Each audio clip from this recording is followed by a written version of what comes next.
Elizabeth, and we know better. Sorry. Silence. You always say, so you always start. I know, so. and guess what? I have been thinking about that, and I'm like, I maybe need to not be the first one to talk anymore. Oh, well. So I was giving you opportunity, and then it just ended up in silence. Well, you had something to say, so no, I that's didn't. Fine. No, I would just have been like actively thinking about that. I'm like, damn, I really do say something every time, but I feel like I'm saying nothing. I don't ever have something to say, but I just immediately go to fill in the silence. Yeah, that's fair. That's fair. Yeah, I don't know. I guess I don't have anything to say, and then whatever you say, I'm like, this is already awkward anyway, and now I don't know what to. I don't know. It's hard to start. It's hard to start after the intro, I feel like. True. And so I do just say random always, shit. And then I always think about whether or not we say hi, because sometimes you do, sometimes you don't, and then I don't consistently. But I actually still don't know if in the beginning we did or didn't. I just chose one, and then I'm just going to keep it that way. Yeah, and you know what? It would be really easy to go back and look, but I'm not going to do that. Nope, so. I just consistently don't. I chose one, and then I've decided I'm not going to think about it anymore. Yeah. But then in my head, I freak out every time you do say hi, because I've decided I'm not going to anymore, and then I get thrown off in my head, and I'm like, nope, still just do what you always do. I feel like the second person never says hi for sure. It's the first person that is the one that's like, maybe. True. When I introduce now, I don't. Right. But. Well, I was feeling a hi today, because hi, guys. Welcome to this episode. Yes, and I know we said we wouldn't be seeing you guys until it was Pride Month, but it's actually not Pride Month anymore. Yeah. Well, yet. Not anymore. Yeah. It's not Pride Month yet. Yeah, we had to, refilm. I guess that's the word, right? Yeah. Or, yeah. We lost the audio for what was going to be the episode before the last episode that you guys saw. The episode where we were looking really hot. You guys... We can never have an episode. Well, I guess we've had some in the past, but like as of recent, we can't have an episode where we're looking extremely hot.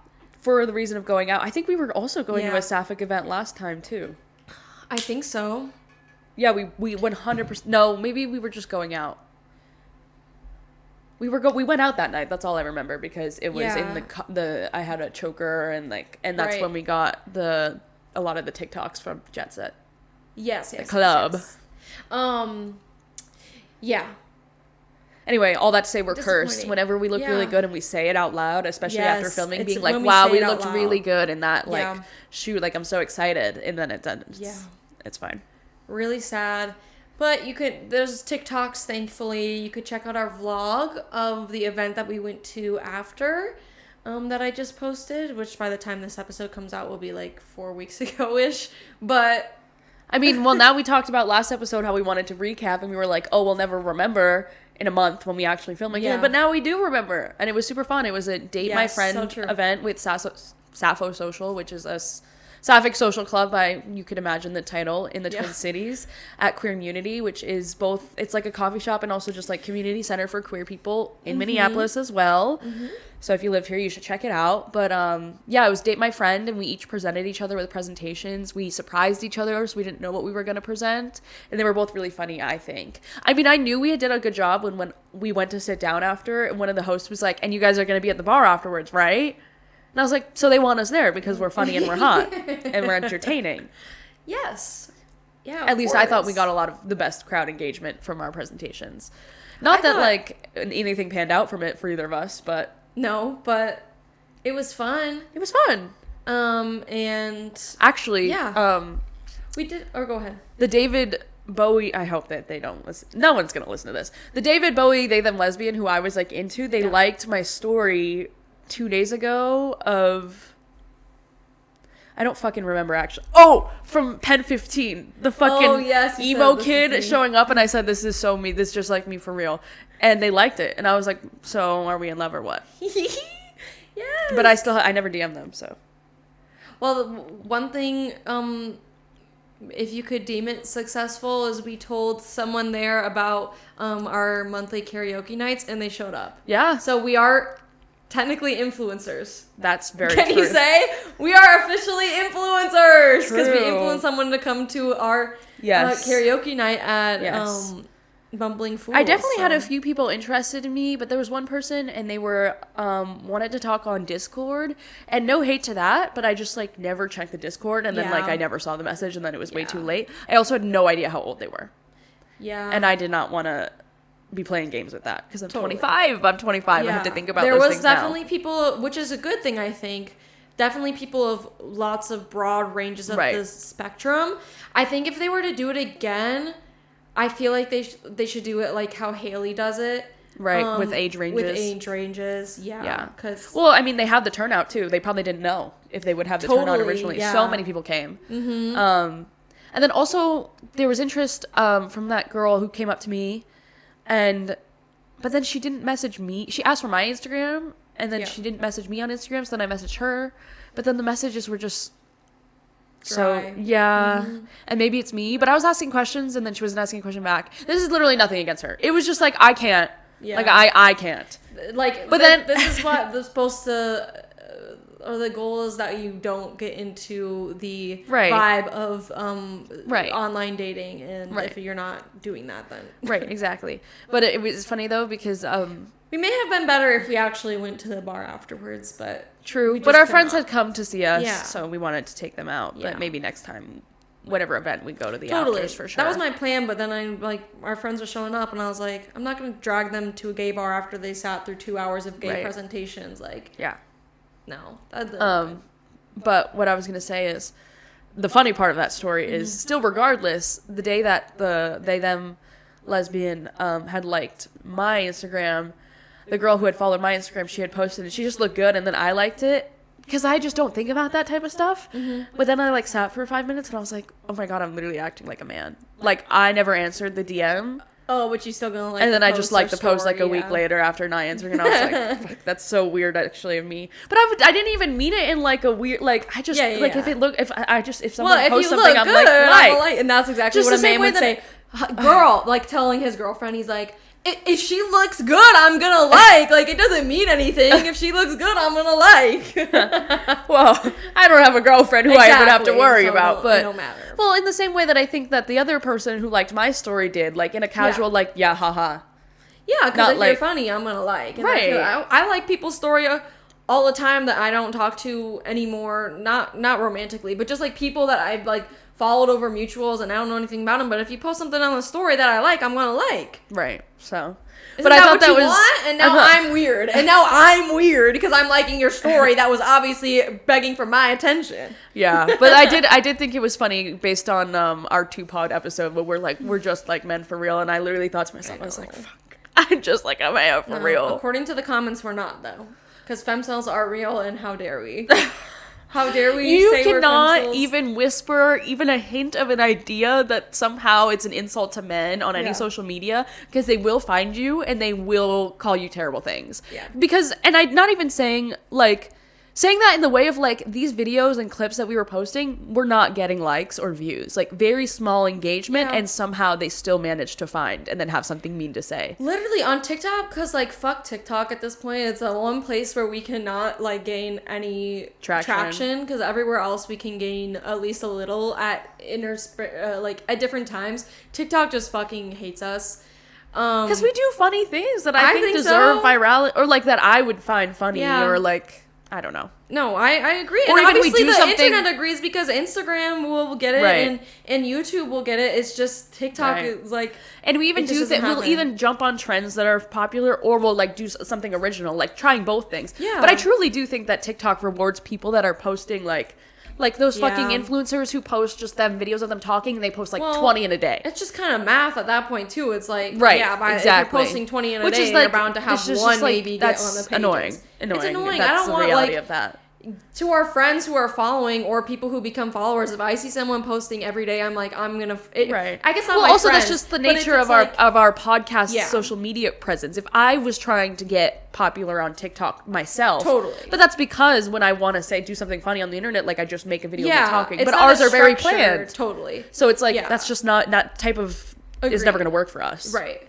Well, that's what I'm like. If I you don't. I think posting every other day is like consistent enough. Yeah. And like, cause me and Morgan had the conversation of like, we should up the consistency of our social media presence if we ever want it to gain traction. That was like kind of my point. And I still think every other day is more than enough. Yeah. Like consistency. Maybe. Yeah. There's we're getting maybe once we actually make YouTube videos, then we could do every day in the sense of you could make a clip, a TikTok, and then a pod clip, a clip from a YouTube video, like when we have something out, maybe. Yeah. If we ever wanted to shift to that. Or like we said about how often we post we post pods. Hey, maybe if we're getting paid, then we'll post something every day. Yeah. Actually. Then you'll see us start doing TikTok dances, maybe. We do TikTok dances sometimes. True. But yeah, you'll see it more often for sure. And just know. Well, actually, because the goal would be like Martin, and he get paid to dance the songs. Right. So. Well, I literally was thinking that the other day. Like, if for TikToks when we don't have an idea, we should just choose a song that we either think is funny or that's just trending, and then just start like taking turns just dancing to it, like funny. Yeah. Like the way that Hamza posted that fucking Drake TikTok dancing video. The Nokia. Yes. One. We could do that funny. Right now to Prettiest Girl in America because no one else is really doing it besides Meg Stalter herself. Yeah, and we should. And then we could tag her. Yes, and I would, and I think she would like it. Okay, and the song is kind of cunt. Not even kind of. It is cunt. It is cunt. Like I love it. That's a point. It's fun. But I don't know, and we couldn't even be like this because the whole point is like right. Yeah. But anyways, that in my mind of yeah. Make us influencers and then we'll influence. Yeah. But, I mean, speaking of us being official influencers now, we do have a big announcement. Yes. Big indeed. When does this episode come out again? Second to last week of May? Last week of February. May. Right when the Monday, yes. The Monday I'm flying back from Arizona. Gotcha. Yes. Exciting announcement. We are going to be in the 2026 Twin Cities Pride Parade. Yes. Oh, in our own little float. Float. We're working out the details. It'll be...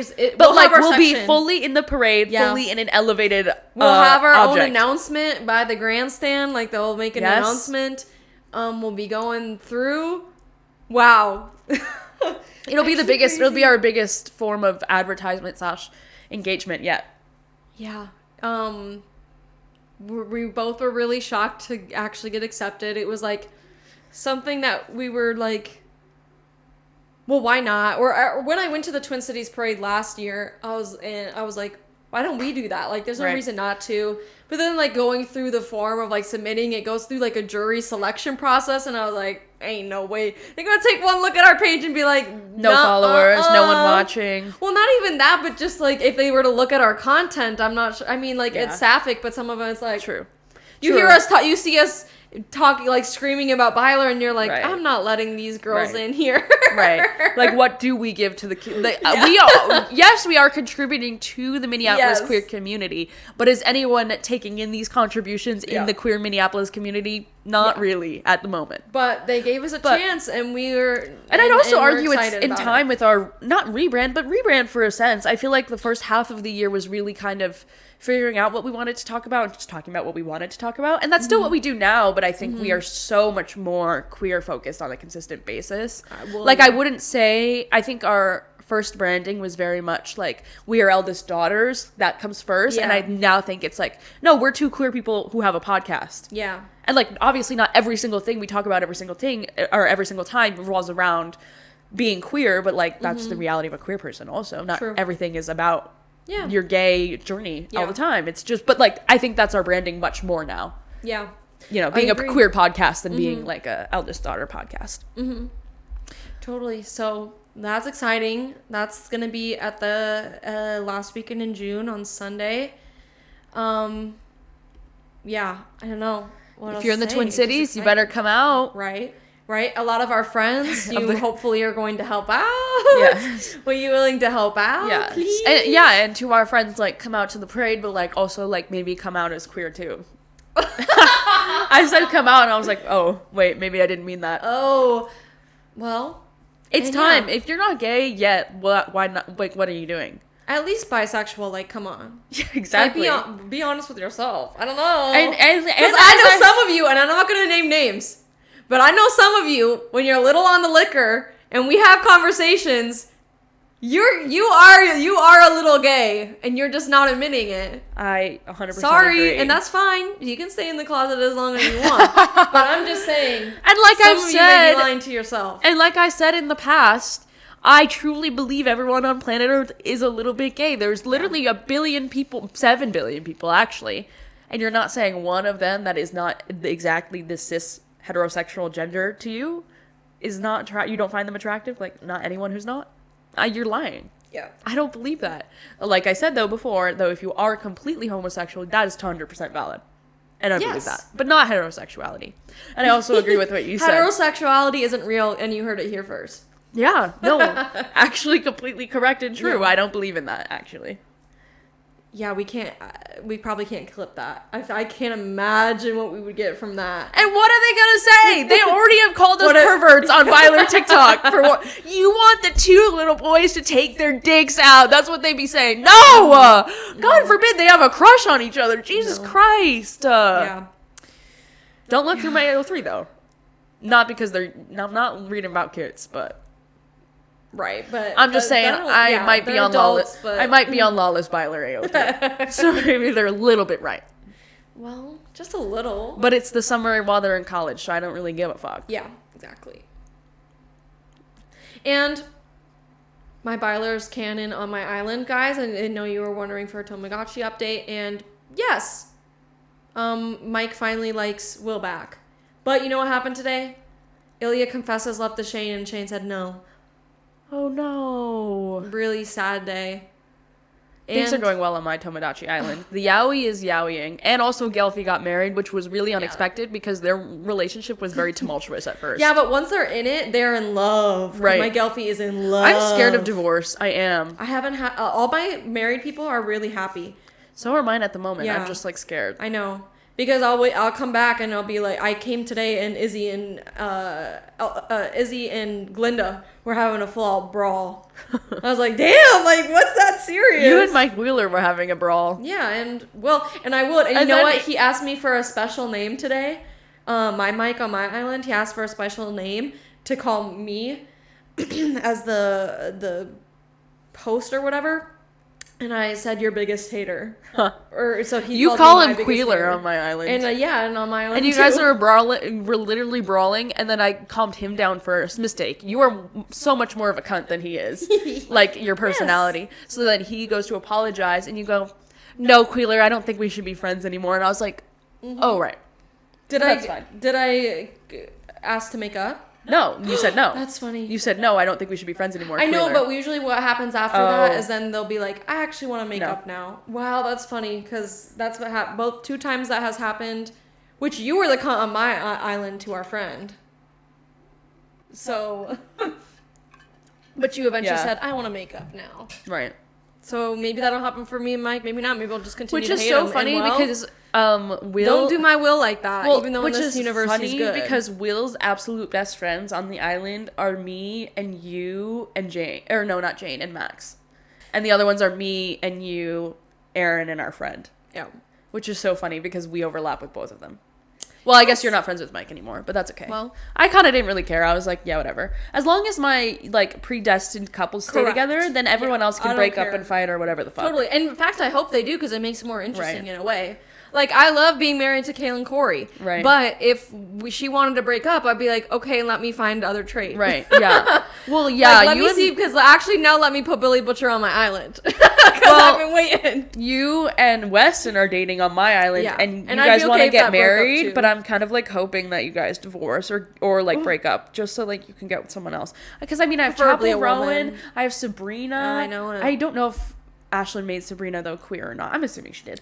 Everyone's queer on her Megan island. Thee Stallion. Or everyone's Dick Grayson from Batman, and he's just like a slut. And all my friends from New York, oh my god, there is tea on that, though. So JT was made first, and then I made Kevin, Ryan, and Bradley, all my friends from New York.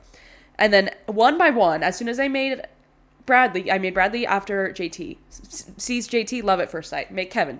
Sees JT, love at first sight. Make Ryan, love at first sight with JT. So now all 3 of them are in love with JT, but I made JT befriend all of them so they were all on good friend level because I wanted it to be a surprise when they all triple confess, essentially. Yes. because he's JT's obviously going to choose the person like is closest if it's like acquaintance with two, friends with one. But they're all good friends, then mm-hmm. right. But then Ryan, they were like, I can't wait any longer. I'm going to confess, like without even like a what's it called? He did it. They did it autonomously without like a little pink bubble. Oh, really? Yeah, because they were talking, they had the date, it was like a yellow thing where it's like an event, and they were daydreaming confessing and how it would go. Yeah. And then immediately after, they're like, actually, I can't wait any longer. I've never had that happen. And then they did, and JT denied them. Wow, yeah. But same thing that happened with... The crush didn't go away. Ryan still has the crush. Yeah. So I still think that, and they're still close friends. So I do think a triple confession is still coming. Yeah. But the tea is hot. I don't know who. I think JT is going to choose Kevin, actually, because they live together. Yeah, they're primed. They're primed for it. I'm trying to get also Kevin, Bradley, and Ryan all to be close friends with each other as well. Mm-hmm. So that maybe they'll like cross crush and they'll be like... Oh, well, and also nasty Kevin had a love at first sight with Ilya. Mm-hmm. And then Kevin asked, who do I actually have a crush on? Mm-hmm. And I wanted to say Ilya for like the drama. And then I texted Kevin and I said, okay, do you want to have a crush on JT or Ilya Rozanov? But then Kevin didn't answer fast enough. So I just chose JT because I still want the triple confession to see. Mm-hmm. But Kevin did say he wanted to be involved in the heated rivalry drama. And I was like, oh, well, you're a little too late. Yeah. But Ilya's already in love with Shane, so it's fine. Good. Right. All that to say, drama has progressed with the New York polycule, essentially, but nothing's... And I have Naya, and Naya's not falling in love with anyone either. I know, I kind of wanted her to fall in love with Chapel or something like that. I also have Trixie Mattel. Naya has a crush on Charlie on my island. But you don't have a crush on anyone. Ashlyn doesn't. Isabel doesn't. Yeah, we will see. I need more, like, come on, guys.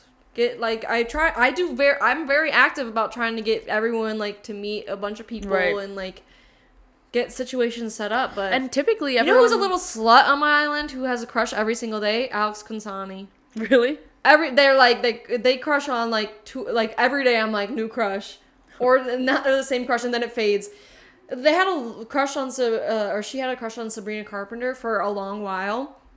But then Sabrina has been asking every day to move in with her, and Alex is like, no, I don't want to do that. That's crazy.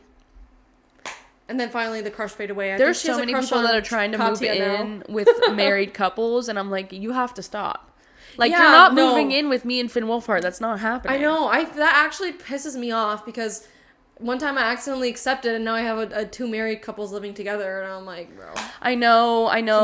Jason Todd, who's married to Aaron, wanted to move in with Finn, and I said no, and I should have said yes, because it kind of would have been iconic to have, like, us, like, our two married couples. But I kind of want to keep Aaron as the Batman, like, the Bat House, because if her and Jason have a kid, that'll be the only me I would keep, because... I can make Damian Wayne, who is another Robin. Like, they're Jason Todd and Dick Grayson and Damian Wayne, they're all different Robins. Yeah. But, like, different people, I guess. Right. And they're all, so, like, they become, like, the Bat Fam is what the fandom's called. Yeah. And there's, like, the eldest is Dick Grayson and then Jason and on and on. So, like, if Aaron and Jason were to have a kid, it would be fun to make Damian Wayne because he is a little shit. So it'd be fun to have a kid. Sure. Me running around. Mm-hmm. And I also hope one day that Dick Grayson's going to ask to move in with his brother Jason, but they're just ultra friends and they just never ask. And I added Dick because he's, like, canonically a bisexual slut in DC canon. Like, he is who everyone wants Hudson Williams to play. His whole thing is he has a fat ass and he's hot and he is bisexual. That's literally... So I added him pretty early on because I was like, I want him to just start crushing on people and trying to make moves and, like, make it messy. But he has not had a crush on anyone. I've introduced him to so many people, too. Because I'm like, come on, just cause some drama, and that's why you're here. Yeah. And then he hasn't, so whatever. You know what I've added on my island is Agent 47. Do you know what that's from? It's from Hitman. It's a video game, basically about a hitman. But anyways, so his whole thing is, I added him to the island purely to give him I buy every single outfit now and I give it all to him, and he's a fashionista, so he's always in different costumes because, like, the assassin. That's so funny. If you know the game, that's pretty funny because he's just just a bald white man who's low-key scary because he's an assassin. But But yeah, so he just living with my gay ass island. He just living on the island, and I put him in the gayest shit ever because he's like in the sushi roll outfits and whatever. But it's fun to just pop up and see what he's got on today. Right. Yeah. I do recommend. So I think I saw a recommendation on TikTok or something of like, if you just want to make a me that is like blank and then give them any outfit that you just receive, that way you can, because you get money from giving them outfits because they like it, and so you basically get your money back. Or if you get free outfits, because you'll get those. I get the fucking cheap one 4 million times. I dress them up I dress up all my me's all the time. Every time I get something new, I think about who would want to wear it the most. Yeah. And then I also like switch up their outfits with what they have. Erin, though, gets all the funny animal costumes because she's the shortest, and she's also the first. Well, I got the frog costume first as my first animal, and Erin loves frogs. So I was like, yeah, Erin's going to wear a little frog outfit, and it's really fucking cute. Yeah. But she has a pet stag beetle, and then I got a stag beetle costume, so that's currently what Erin's wearing. Oh, that's cute. And Ryan, their first outfit was a little plant, like full green suit with a little, and I was like, yeah, this just feels right to me. I don't know. That's cute too. Yeah, obviously we've been having a really productive week, guys. Cause yeah, it's only been a week since we filmed. What else? We were talking about spending money. Yeah, I've been spending a lot of money. Yeah, me too. Or have plans to spend a lot of money. Like, I don't know. Is it okay to be broke in your 20s, guys? I feel like I literally just get so much anxiety about it because of like the comparison to others, and also because of how I grew up, and because my dad is always like trying to ask me and stuff like that, and I'm like, oh shit, should I be? And also I save a certain amount per month, so to make that be less feels wrong, I guess. But then I just take the money out of my savings then if I'm gonna spend over whatever budget. Like I just bought ACL tickets, and like I'm just gonna take it out of my savings and keep the same amount from my budget to put back into my savings, but then it's the same shit. Yeah. It's the same shit. Just but moving money back better. And forth. Yeah. It just feels better that way. Like I'm not gonna be out on the streets. Because I'm spending too much. Or I have an income, but how do I balance? I mean, like, it's hard to balance making sure I'm saving money and not spending extra with all the fun shit I want to do and buy. And I'm like, is this what, I mean, like, I don't think this is what they're talking about when they say it's okay to be broke in your 20s, though. I think it's genuinely people being broke, but for me, like, now I'm adopting it. Well, and this it's is also what's like a back me. And forth mindset of like, should I be saving money because I eventually want to buy a house or eventually want to do XYZ thing or want to be able to do what I want to be able to invest in stock markets, shit like that. Like, yes, but at the same time, how can I truly believe that is possible when you look at the state of the world and how much money things cost to do? And like, why deny ourselves now when I don't even think it's ethical to have kids in this day and age? Yeah. Like, why the fuck am I saving, like, oh, for my future? I don't even think it's like for my future or my retirement per se. Right. Like, my dad is constantly like, oh, up your 401k, up your 401k. Yeah. And like, yes, I understand that's smart. And like, do I hope that I get to retirement one day and I have money? Yeah.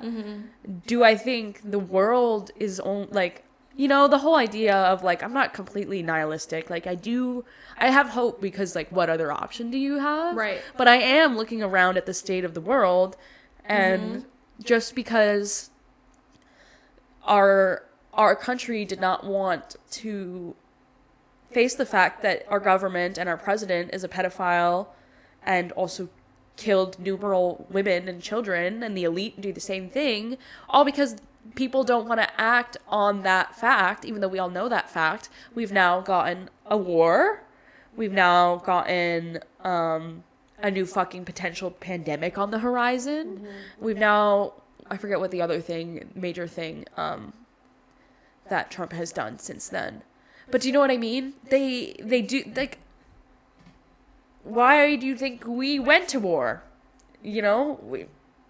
It's really... At the timing that we did, of course. Especially when... Not that the U.S. wouldn't do those things, because we've always done those things. If you think every president isn't a war criminal, you're wrong. Correct, right. All we do is go to the Middle East and fucking kill people. Yeah. And also, there's something to gain from that. obviously, because all we do as the United States is go to other places and rape them for their culture and their money and their oil and their resources. That's what we do. But anyway, like you said, the timing of it all, it's because, like, they don't want to hold Trump and many of the elite accountable for these things. Right. And it's like, how can I look around in the state of the world where I'm spending $50 for gas now and just look at everything getting worse and worse and not think, okay, why shouldn't I buy an ACL ticket for this year? Who fucking knows how long we're going to be doing like, you know what I mean? Yeah. It's hard. It's a hard mindset of, like, trying to save for your future and plan for your future now that I have the means to, versus, like, why am I not trying to do the small things that can give me joy now, especially because the world is so shit and I don't know if I believe in a future the way things are now. I believe in change. I believe in the potential for change. Not obviously, but because I have to. Yeah. Or else how do we keep going? Why don't I just kill myself tomorrow? Right. But it's a hard mindset to fight, I think, when shit is so shitty all around. Like, like, spending money feels good. Yeah. And also spending money to do experiences and things like that, and enjoying your 20s. Especially because there's a lot of people in the world in the country who literally can't. Yeah. Yeah. And, you know, not saying I'm balling out, like, so, like, you know what I mean? I'm not making, like, crazy amounts of money, but, like, I have money. Yeah. So, like, I don't know. No, I think that's kind of my viewpoint on, you know, what I'm fighting against. Yeah. No, I feel the same, and I don't know. I think I am pretty nihilistic, but I feel like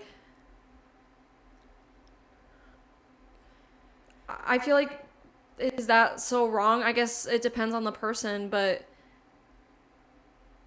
who cares if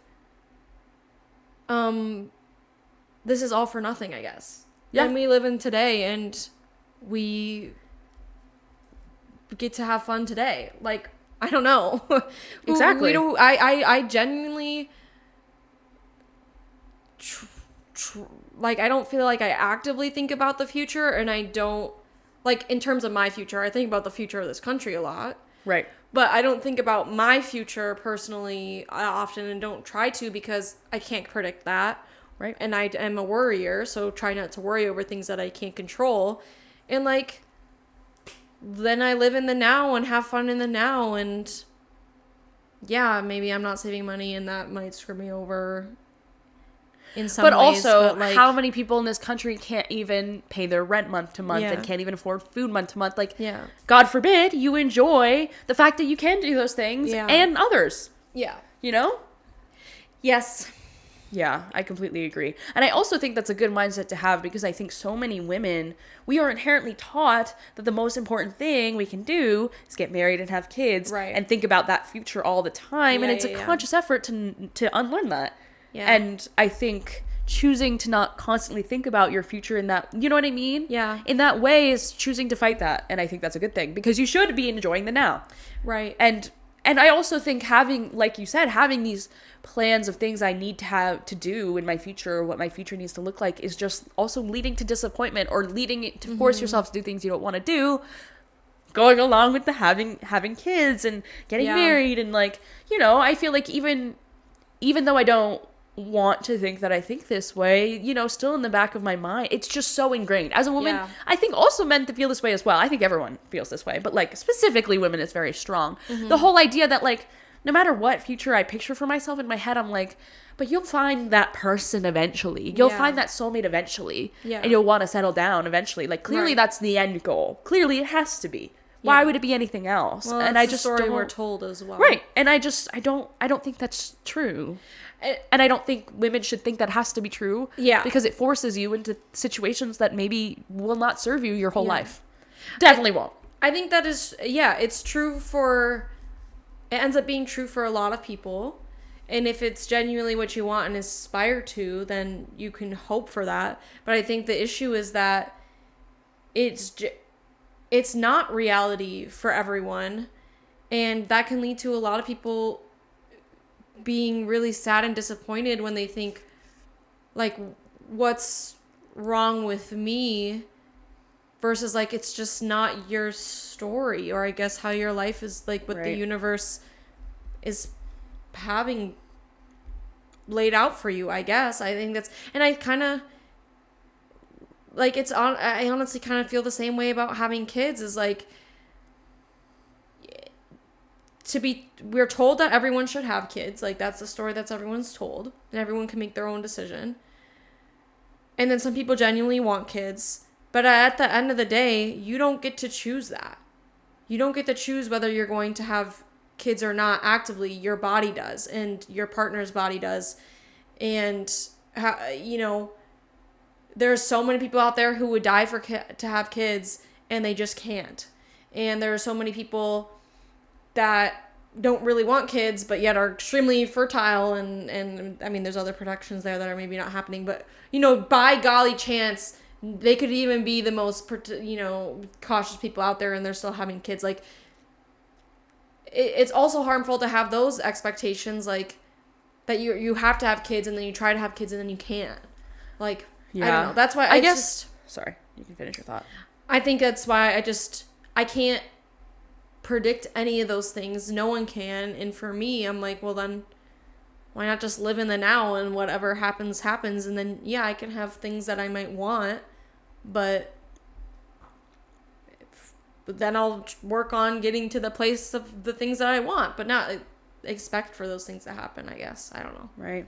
And I guess I don't even think about the perspective of, like, what, like, physically can you or can you not have kids, but I also think, I guess my perspective of it is that I think that a lot of people do it and then it's not for them, and no one thinks deeply enough whether or not it is, because we just assume that it's what we think we should do. Right. And I don't even think everyone's like, I don't think most women are like, oh, I don't want to get married, but I'm just going to do it. I think they are convinced that is what they want. But to your point, it's not what's meant for everyone. Yeah. Whether it be what is, like, actually, like, possible, or like, you know, the whole, I think you're getting at the idea of, like, maybe you just never meet a partner even, or maybe you just can't have kids. But I also think the flip side of, like, it is so easy for women to find a man to be in a relationship with, and also to marry, and also to have kids with, you know, in terms of, like, not saying that every woman is capable of having kids, to your point, but like, it's easy to do,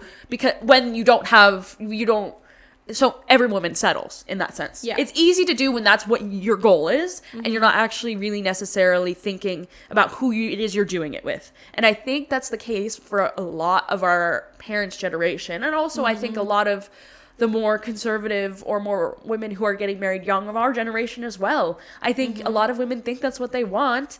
And then you find out that's not true, whether it be immediately or it be a long time down the line, and not because your kids are shitty or anything like that. I don't think women who regret getting married and have kids, like, hate their kids. Like, I think there's an inherent, well, I guess some people hate their kids. Yeah. But I think what I'm more getting at is it's the fact that you don't consider this person you're married, this man.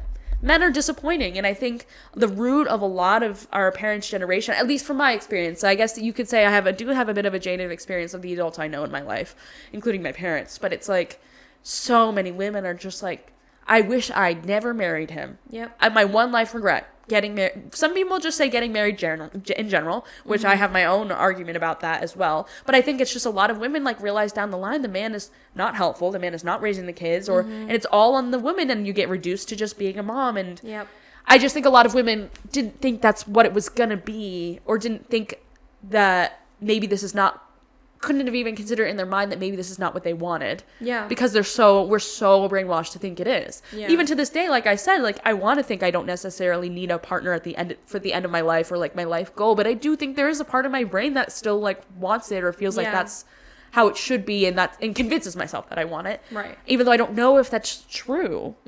Well, it bleeds into everything. Like, this is an interesting example, but, like, The Devil Wears Prada 2 we just saw. She goes into the movie single after the fuck-ass boyfriend she had in the first movie. She don't got no Andy more. does. Or Andy, sorry. Yeah, Anne Hathaway's character. And then we have this whole movie, which is about, you know, the fashion industry, but also takes on some important topics today, like the death of journalism as we knew it and as it really is, and then also the rise of AI and kind of other topics similarly. But also, of course, we just had to have a fucking B plot that she finds a man and then she's gonna end up with this man. Right. Because we just have to have that in every movie. Like, that is an example to me of we're being told that this is what has to happen to you. It doesn't matter your age. It doesn't matter your gender. I would say it's still geared towards mostly women, but like you can't have a happy ending unless you have a partner. Yeah, it was a useless plot. And actually, me and Liv were just talking about this because I think me and Liv have similar dating lived experiences and traumas, but that's not what the conversation I'm about to bring up is related to. But this is the most succinct I had ever put my thoughts to dating and marriage and the state of dating nowadays. And so I'll explain it to you. You can tell me whether or not you agree and what your thoughts are. Mm-hmm. We are in a point, starting at the idea that men think that there is a male loneliness epidemic. But when you think about it, it's the same way for women, where women are also experiencing a quote-unquote loneliness epidemic. But it's not really a loneliness epidemic. I think this is the first time that women have had the ability to not need things from a man from marriage, necessarily. The most women in this country that there's ever been at one time. Yeah. And the most women have been educated, women have been financially free, and mm-hmm. women have been able to unlearn the things that society has taught them. And at the same time, even women who want to date have realized that because this is the most we've ever been our own individuals and are creating our own friendships, and we are realizing we have our own support, we have our own lives, we as in the collective of women who are falling into this category, which I know is not everyone, because we look at the state of the country in terms of economics. I will leave that on its own. Women are realizing you don't have to just accept. Mm-hmm. You can actually have a standard for what you want from a partner. Mm-hmm. And that, in this day and age, with women so evolved, is we want someone who also has their own life, doesn't need us to be the only emotional support in their lives, mm-hmm. who is going to add to our life and also allow us to be our own people. Mm-hmm. And men, I think, just have not evolved in that way. Mm-hmm. Men get in relationships when they hit I feel like they need to get married when they hit a certain age, not because they want to find a partner who is meeting that standard, the way I feel like women kind of are realizing, like, if I want to get married or be in a long-term relationship, I want it to be this type of person. Yeah. The bar here. Mm-hmm. Men do it because they need the emotional support from a woman. They need it from that relationship. This has always been true. Men get so much out of marriage. They get everything out of marriage. Men benefit from marriage from what they are getting out of the woman every time. Mm-hmm. Every time. And men have never had to so consistently look at themselves and meet like a high bar. Mm-hmm. Men don't have to contribute anything to a marriage, really. Mm-hmm. I guess maybe you could say they have to contribute financially. Sure, fine. But the idea of, like, men enter relationships because they want they want an emotional connection, but that's the only connection they have. Men don't commonly have emotional connections with the other men in their lives or their family members or friends. Mm-hmm. They don't create it the way women have created this sisterhood and this rise of, extreme feminism, not extreme feminism, but like widespread. Like, we're teaching this to our kids right from the get, and like the young women and our generation specifically has looked around and been like, why would I put up with it though? Yeah. Because a lot of women didn't have a choice whether or not they should. Right. And so men, their bar is like, they are only hitting this bar, and the consistent bar I feel like women want for partners is up here, and they're wondering why no women want to date them. And it's like, because you have to learn how to be respectful, you have to have your own life, you can't come in expecting me to be everything. And men don't even think that they have to be that, or they would never even consider that they have to work on themselves and to meet a certain standard. And then they're mad. They're mad that women don't want them. Yeah. And it's like, well, what do you expect? And I also think that marriage these days I think marriage is a sham because, like I said, besides the fact that I do understand, like, if I had a partner and I never married them and it's only been a few years and I were to straight up fucking die, what's going to happen with my things? Or if I'm in a huge accident, how are they going to have the right to see me? What if the last time they're going to talk to me? Like, those are the specific things where I'm like, I understand why people get married. You know what I mean?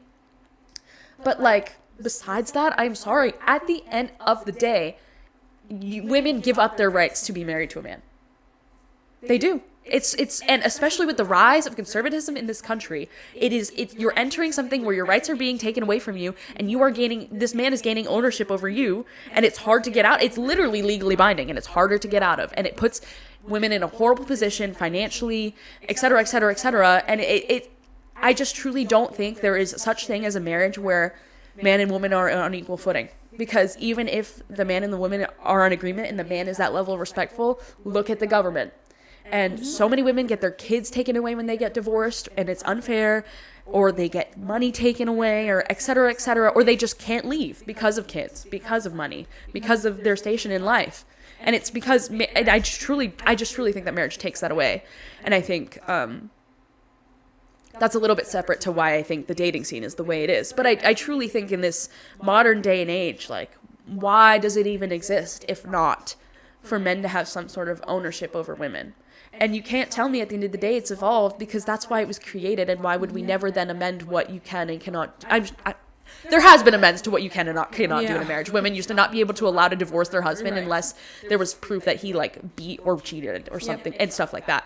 That there's definitely been changes, but like at the basis of it, it's systematic. Yes, it's like many things in this country are systematically built and put in place, and then taught to us from a young age that we should accept it as a good thing and accept it as it is, and we should want it. Yeah, well, because that's the what is fed. I mean that the country is based systematically built on how do we uphold and keep white straight cis men in power. And so when you think about that with all the systems that we have created, and this, I mean, obviously we talk about how systematic racism, policing, prisons, and then you think about marriage and how that's work, having children and the rights that are afforded to women and men and the differences in those, and rights to vote, which is also a big topic right now because we've gutted the Voters' Right Act, all systematically put in place originally, the way that it was built to benefit straight white cis men. And we have come away from it, and obviously marriage means a lot, a different thing now for a lot of people, but you can't step away from the fact that systematically it was built as a way for men to own women as property. That's what it was for. And I just think tying that into the dating thing, like, why would any woman want to engage in that who has, reached this level of, if I'm going to find a partner, it's because of who the partner is and they're going to meet these standards. And then, like, for me at least, then why would, if I found this partner, if this partner was a man? But I also think it is, in a way, taking away rights no matter who you're marrying, in a way. Or at least, like, limiting for both parties, like, what can come out of it and things like that. But, like, especially with a man, if I found my perfect partner and, like, actually he's meeting all the standards and everything that I want, and then we get married, like, why would I want then the next step to be marriage when then it's putting us in a power imbalance, literally legally?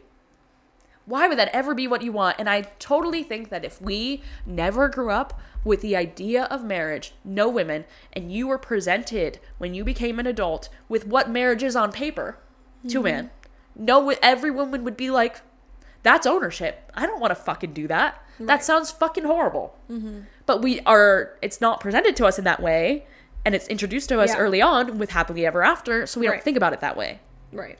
But that is a little bit of a tangent. What I say about dating is kind of its own thing, and I really think, what do you think about that? I mean, and I agree, because when you think about it, and how you put it, is that a lot of things have changed for women over the years, in that we are able to financially support ourselves, and we rely on men less, a lot of us. Again, like you said, some people, that's not the same option. But the most ever at one time. A majority of women, our rights have increased, and we're able to, we don't need men for the same reasons that we have previously. But for men, nothing has changed. And that is where I think the loneliness is coming in, because they haven't evolved like we have, in that they have needed women in the past and they continue to need women now. And that is also why they're not understanding, is because for them, literally nothing has changed. So they don't understand why what has worked historically for them and their fathers and their fathers' fathers is not working anymore because nothing has changed for them. Right. And the reason is, well, women don't need you for the same reasons anymore. So that's why you're not the same isn't getting away. We don't need you to provide for us. Right. We don't need you to literally have our own rights, because marriage did give you rights in the forms of your property of a man, but you have rights now that you're able to be with him. You're able to at least have a home. Maybe your name's not on it, but you have a home. But we don't need that anymore. In the same way. But like, that's why they can't comprehend, because nothing has changed for them. Why is what has worked successfully in the past not working now? Right. And that's because we're not in the same world, and things have changed for women, and we can, like you said, we're allowed to have standards now. Right.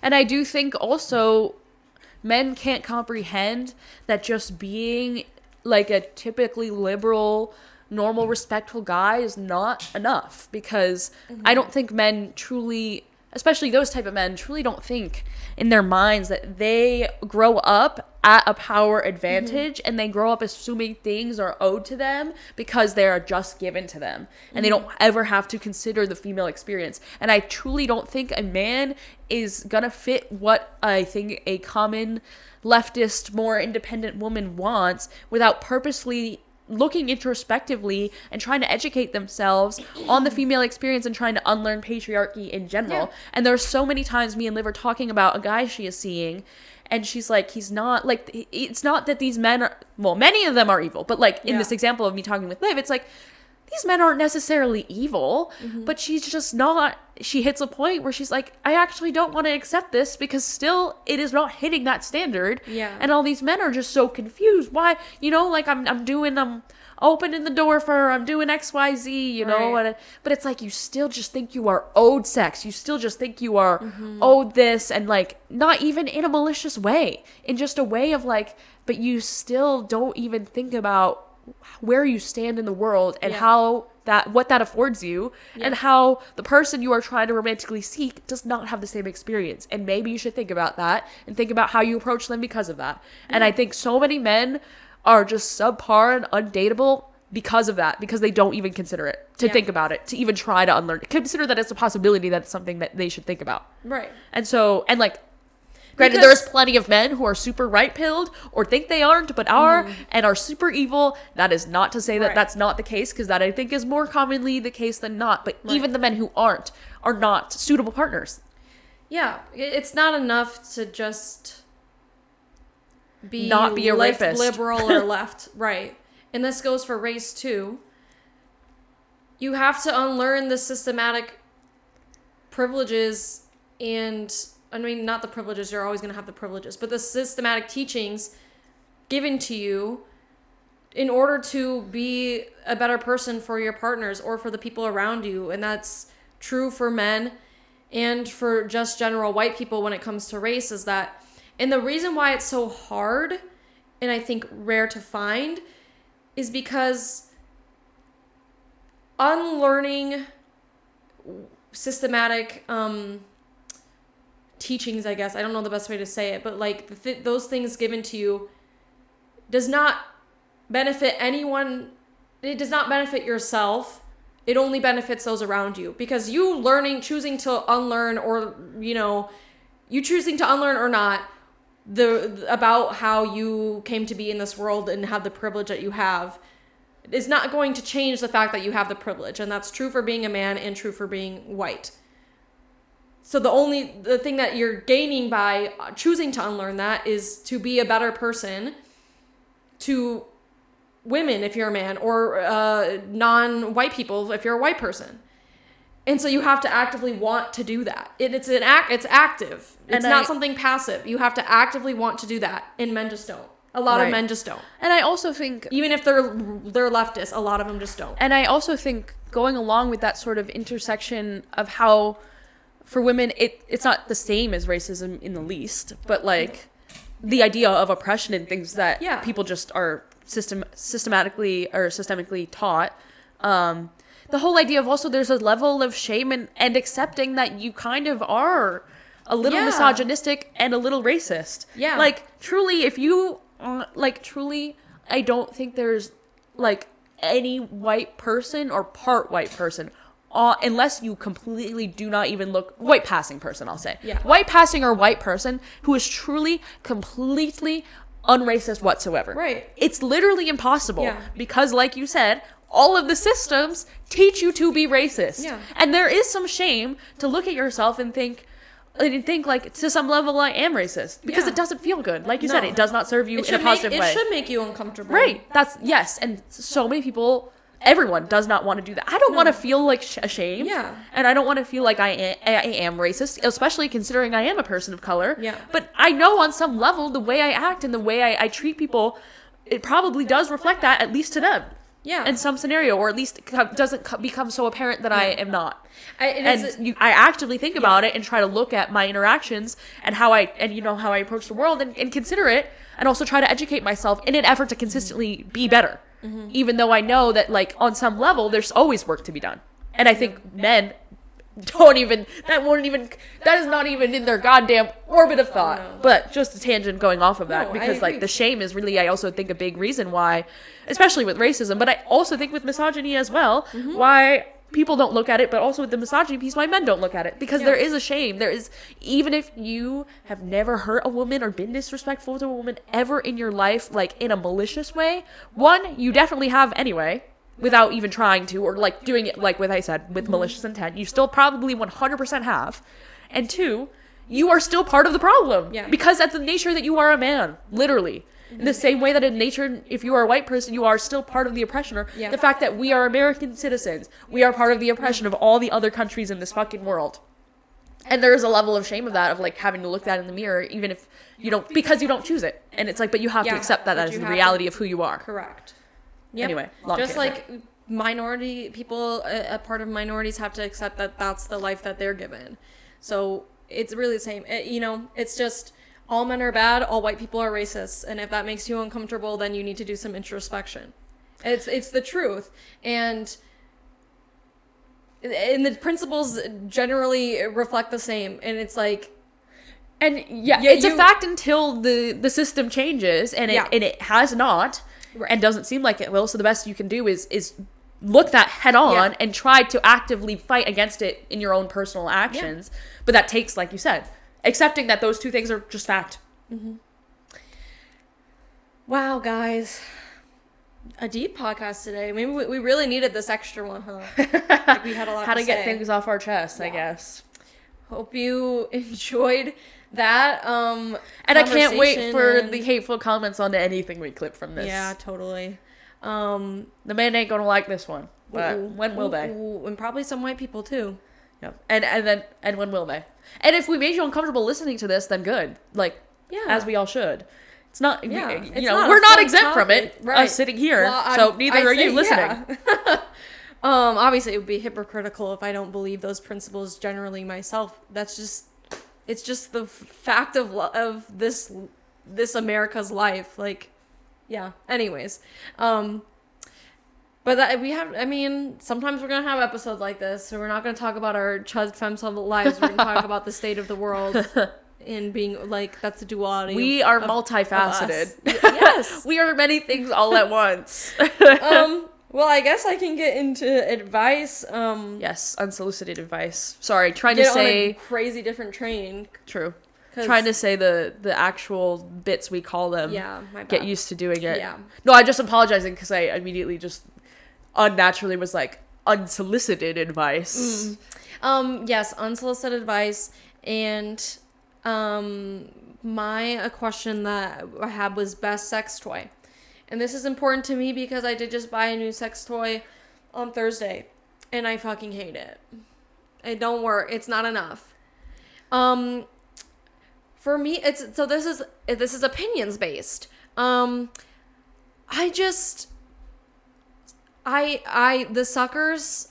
clit suckers are just not for me.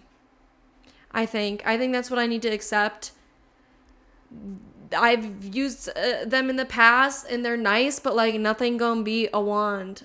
I think that's what it is at the end of the day. Nothing's gonna be a wand for me. Just a standard old vibration wand with like a flexible head. And no, I have not gotten one of the like ones that they commonly talk about. The Itachi? The Itachi. But I feel... Hitachi? Yeah, I don't know. Sorry, Itachi is a character from Naruto. Yeah, I think it is Hitachi. I said it and I was like, wait, they're named the same thing? And I'm like, no, they're 100% not. That too, though. Right. But where was I going with that? I haven't gotten one yet. Would I love it? Probably yes. It's money that I don't need to spend right now when I have a perfectly good something similar. But for me, it's going to be the wand. I think I've tried rabbits. I've tried clit suckers, including... Well, I haven't tried the rose. Maybe that's the issue. But a rose dupe. They just don't... I've tried regular dildos. Like, for me, it's the wand. I think for the clit suction, I feel like if the off-brand ones don't do it for you, the rose probably wouldn't either, because that's really the rose's appeal. And that's why I like it so much. Yeah. But I also don't think I've ever had anything that powerful before. Mm-hmm. So maybe that was the first level of that I also had, and maybe that's why I am partial to that, if that makes sense. So if you had a wand or something else that felt more powerful, then it's like maybe that's because that's the level of intensity the highest. Yeah. And it's like maybe not everyone wants the highest intensity all the time, but I think it's kind of in my head, like, no, I think the thing that is most intense to you, like, of course, if nothing else it just feels. That's what, and maybe like, I feel like it's also probably not for everyone's anatomy, and that's maybe part of it. But just for me, the wand is better, and the intensity is better in my opinion, or like the intensity that my body likes, I guess. But anyways. Yeah. A good wand, you can get, like, you don't need to get a Hitachi, you can get a cheap one. I think anything that you can, like, hold in your hand and it has a flexible head, like, for me, that's good. That's good enough. Yeah. I'm partial to the rose toy. Yeah.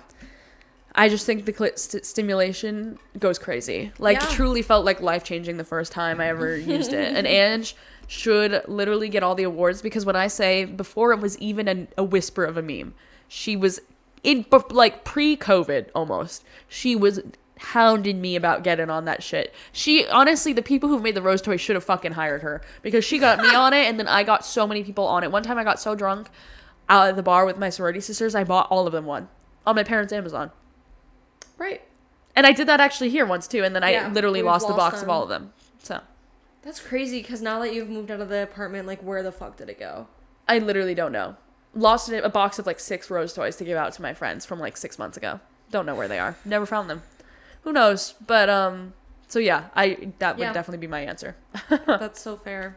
And when I've used it before, and like I did like it. The one I have now, it's called Little Sucker is what it's called, I think, or Little Sucker. I don't know. I liked it. The one I have now, I can't even do anything with that. But I just keep coming back to the wand. I'm like, yeah. And every person and body is different. So, and that's why a range of toys exists. My recommendation is just try a bunch. Yeah. Yes, I'm a single woman, and I have a sex drawer of like 6 different devices. And and number one masturbator, don't you forget. Number one masturbator, don't you forget. So yeah, but also normalize it. Normalize female pleasure, please. Yes, literally. But yeah, my advice is love bombing truly that evil? And to that I say, I think that we use that term too generously, because truly at its core it's an intentional manipulation for a person to get you to like them. For whatever end they want to use you for. The whole point is there is an end goal of using you for something.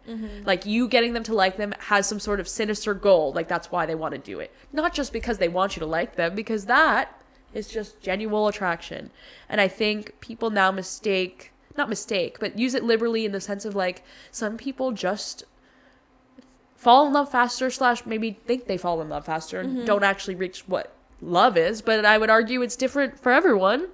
And I think if you find yourself quote unquote falling in love with people super fast, kind of similar, I don't know if this is the episode that actually, this might be the episode that we lost talking about whether or not you truly love someone or not. But 1, maybe you don't actually love that person, but 2, maybe that's just who you are and how you feel attraction. If you don't have malicious intent in trying to prove that you love someone or come on to someone that strong, then you're not love bombing. Yeah. Do I think men do it often and maybe unintentionally? Yes. Unintentional in the sense of like they're winding you in because they want you to date them because they want something out of it. If that makes sense, as opposed to like I think it I don't know can how be to explain what I'm true saying. to love bomb for the purpose of grabbing you in, even if that as the end goal is just to end up in a relationship with you, because at the end of the day, they're still getting something out of it. Yes, that's kind of what I mean. But I was gonna say the exact same thing. I'm like, if it is truly love bombing, then yes, it is inherently evil. But I agree that I don't think it's often used completely correctly. It's often used if it's like you're moving too fast or coming on strongly. Yeah, any type of attraction that's really, really quick is deemed as love bombing. But if it's truly love bombing, and you'll know, maybe not in the moment, but afterwards you'll know if it's truly love bombing, and you'll know that shit was evil as fuck. Because I do think with a lot of men, it's not like with malicious intent to like do something terrible to you, but it is always with the intent to draw you into a long-term relationship very fast. And men do that for unintentionally malicious reasons because of all the things we talked about modern dating now, that men need that connection, et cetera, et cetera. And it's because they do it even knowing it's not you who they're in love with. They just want that relationship and want you to like them. And that is still malicious intent, even if they don't consider it that way. Yeah. Okay. And then must recommends. Do you have one?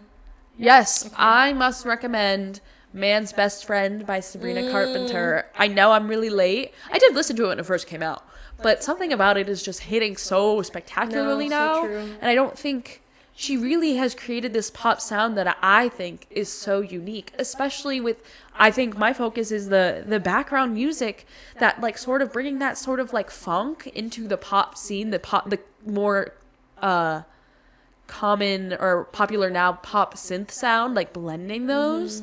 I think it's fantastic and I love it. And then her lyricism and her whole bit of her gimmick of her pop stardom I also love. So I'm really growing to love that album as like kind of a no skip front to back, oh my god, I love this shit album. So not that you probably all have listened to it and probably liked it and understood it more before I did, right? But I guess that's my must recommend because that's where I'm at right now, right? And that's all that matters. It's our must recommend, not yours. So we can recommend whatever we want. And for me,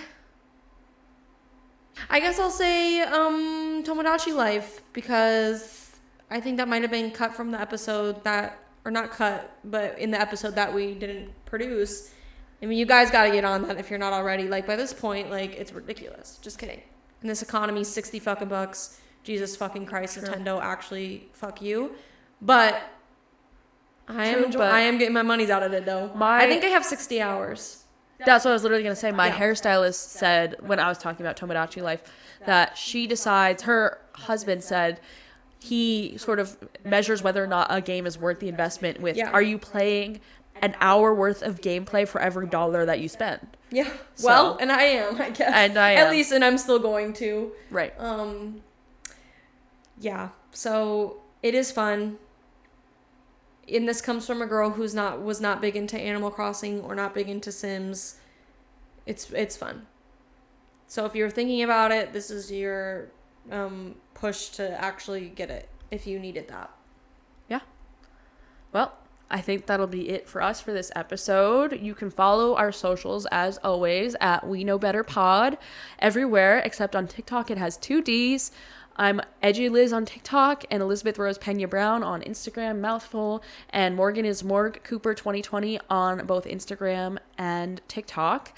And if you want to go to any of our pinned videos on any of our socials, we will have our mutual aid fund for the Minneapolis area there and all the info, any donations and what am I trying to say? Spreading the word. Oh, sharing? Yeah, there's a word I'm looking for that I'm not getting. But Any type of sharing and spreading the word on that is always appreciated.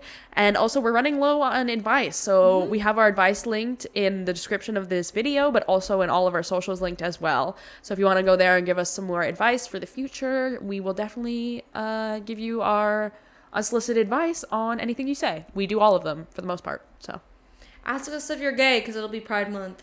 Yeah. And we can answer. Well, we kind of already did at the beginning of this episode, huh? Yeah. Well, we can be more specific if you describe yourself, I guess. Yeah, describe, just write a bio. We'll diagnose you. Yes. With a gender and sexuality. Yeah. Okay, guys. All right. Bye. Bye.